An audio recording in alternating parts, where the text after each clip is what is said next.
This is how you're going to be able to cite WhatsApp in the Harvard style for your reference list or works cited list. First up, in this order, you will need an authorship if it's available.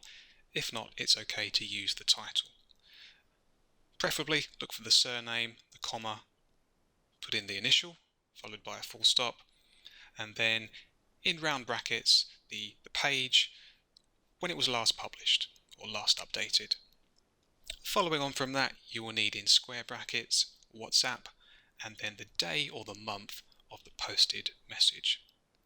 That's all you need to do to be able to successfully cite WhatsApp, to be able to copy and paste that into your work and use that as a template. Check out the description below, and whilst you're there, don't forget to hit that subscribe button to start learning for free now, and hit the like button, and if you've got any questions, put them in the comments below.